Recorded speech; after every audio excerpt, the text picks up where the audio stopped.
ठीक है, सो इसमें we'll be seeing the chapter 5 of industrial relations, in which we'll be talking about collective bargaining. ठीक है, so introduction में क्या लिखेंगे? कलेक्टिव बार्गेनिंग के लिए एक थिंकर का नाम S H. Slichter. S H. Slichter, he has said that collective bargaining is the beginning of industrial jurisprudence. It attempts to negotiate a contract between an employer and an employee, overcoming the limits of individualism. ठीक है, एक बार फिर से S.H. Slicher has said it is the beginning of industrial jurisprudence that attempts to negotiate a contract between employer and employee, overcoming the limits of individualization. ठीक है, क्योंकि collective bargaining में सबका होता है, सब बार्गेन करते हैं। फीचर्स क्या होते हैं कि बाई पार्टिसन प्रोसेस होता है, बाई पार्टाइट प्रोसेस होता है, जिसमें negotiation is directly between the employer and the employee, मतलब जो रिप्रेजेंटेटिव्स हैं, worker representatives and management. So IR code has fully recognised trade unions as a formal structured mechanism for collective bargaining. Second, तो पहला क्या हो गया? Bye partite. Second क्या हो गया? Majoritarianism versus individualism. Majoritarian versus individualism में हम क्या देखेंगे कि it focuses on the collective demands of the majority rather than the individual secluded demands of each individual। ठीक है, तो ब्रॉड डिमांड्स पे फोकस करता है। थर्ड इसकी कंटिन्यूस प्रोसेस है कि डिस्प्यूट होता है, फिर नेगोशिएशन होता है, उसके बाद फिर एक कोई अग्रीमेंट हो जाता है, बट फिर उसका इम्प्लीमेंटेशन होता है, बट फिर कुछ ग्रीवेंसेस होते हैं, तो फिर से डिस्प्यूट हो जाता है। ठीक है, तो क्या होता है कि बाय पार्टाइट है, इंडिविजुअल मेजॉरिटेरियनिज्म वर्सेस इंडिविजुअलिज्म है। It is a continuous process. Continuous process कैसे कि डिस्प्यूट हुआ, उसके बाद उसमें नेगोशिएशन हुआ, कुछ अग्रीमेंट हुआ, कुछ इम्प्लीमेंटेशन हो गया, कुछ ग्रीवेंसेस हो गए, वापस से डिस्प्यूट हो गया। ठीक है, उसके बाद balancing the interests of both the workers and the management. तो वर्कर्स का क्या इंटरेस्ट होता है? So workers they want to work less and get paid more। Management का क्या होता है? पे लेस वर्क मोर। तो इन दोनों के एक बीच का सेंटर ग्राउंड ढूंढ लिया जाता है। ठीक है, so balancing the interest of both management and the workers dynamic. It goes beyond, now it is going beyond just salary negotiations into areas like venturing into areas like mental health and work life balance, all these things। ठीक है, तो हमने क्या देखा कि bipartite है, continuous है, dynamic है, मेजॉरिटेरियनिज्म वर्सेस इंडिविजुअलिज्म है। ठीक है, और क्या देखा हमने? Balancing the interests. ठीक है, what are the functions as per Arthur D Buttler?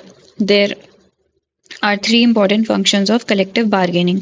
पहला है कि long term social change. It brings out about a long term social change. How? क्योंकि जो पावर हायरार्की है उसमें रीअरेंजमेंट लाता है। It brings about a rearrangement in the power hierarchy of competing groups.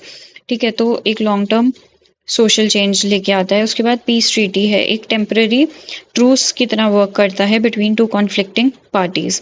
ठीक है, third is industrial jurisprudence. It tells what are the rights and duties of the conflicting parties, defining the rights and duties. ठीक है, तो 3 क्या क्या है? 3 है brings about a long term social change, industrial jurisprudence and peace treaty. Peace treaty ये क्या है? Arthur D Buttler.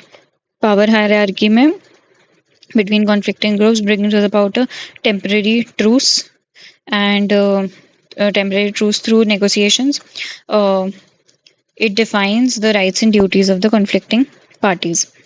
Pre requisites क्या है कि एक सक्सेसफुल कलेक्टिव बार्गेनिंग हो, उसके लिए वर्कर, मैनेजमेंट और कुछ अदर्स भी हैं। ठीक है, तो वर्कर्स की साइड से क्या होना चाहिए कि एक उनकी वर्कर यूनानिमिटी बनी रहनी चाहिए। ठीक है, कि उनकी डिमांड्स क्या है, उनके ओपिनियंस क्या हैं, उनके व्यू पॉइंट्स क्या हैं, उनके बेसिक इंटरेस्ट क्या हैं।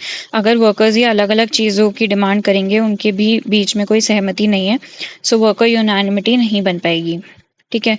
So there has to be a collective voice.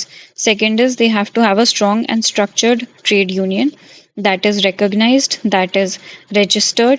ठीक है, तो लीगली recognized और internal rank and hierarchy या leadership होनी चाहिए. So strong and structural trade union. Management की साइड से क्या होना चाहिए कि मैनेजमेंट की साइड से एक progressive and strong conscious management होना चाहिए जो रिकॉग्नाइज करे कि हाँ कुछ नीड्स है वर्कर्स की. Flexible and open for negotiations, aiming for welfare of both and good negotiation and communication skills. ठीक है, तो हमने क्या देखा कि वर्कर की साइड से क्या होना चाहिए.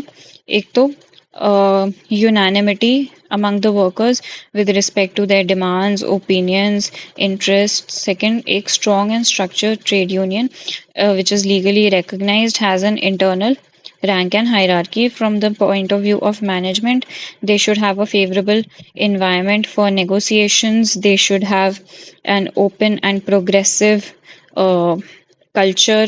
They should have good negotiation skills. They should be working for welfare of workers as well. ठीक है.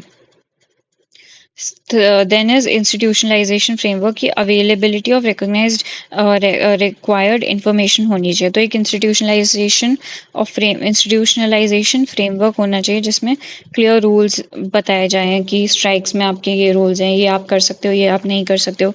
Dispute resolution framework दिया जाए, उसमें availability of required information. And then there is cooperative bargaining होनी चाहिए where there is a win-win situation for both.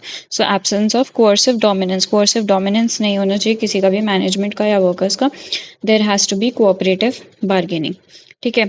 Revising again, worker unanimity, strong and structured trade union, favorable organization का environment, institutional framework में defining the rules about the strikes, lockouts, availability of the required information, dispute resolution mechanism framework, and there has to be cooperative bargaining and not coercive dominance. ठीक है.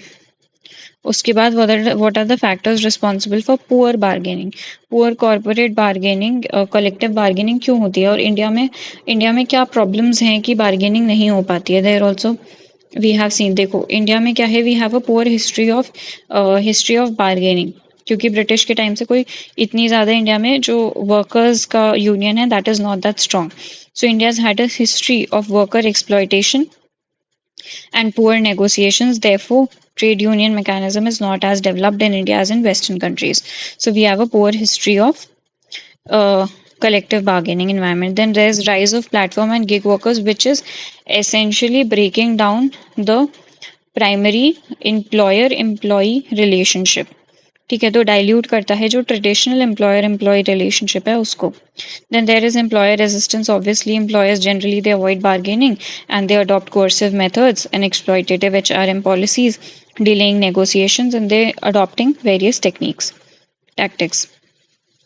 Non-recognition of trade unions is also another issue. There's absence of statutory recognition to smaller trade unions. बहुत छोटे-छोटे जो trade unions होते हैं, so it forbids them to come forward and do collective bargaining. Then there's political affiliations हो जाते हैं, जैसे कि ऑल इंडिया ट्रेड कांग्रेस का ट्रेड यूनियन है और बहुत सारे ऐसे ट्रेड यूनियन जैसे BMS हो गया, भारतीय मजदूर संघ जो कि बीजेपी से एफिलिएटेड है. ठीक है, सो ये वाले हैं.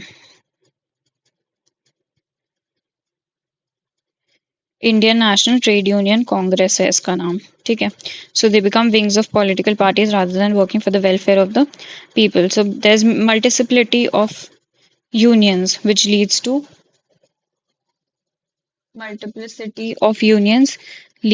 weakening of the collective voice and inter-union rivalry.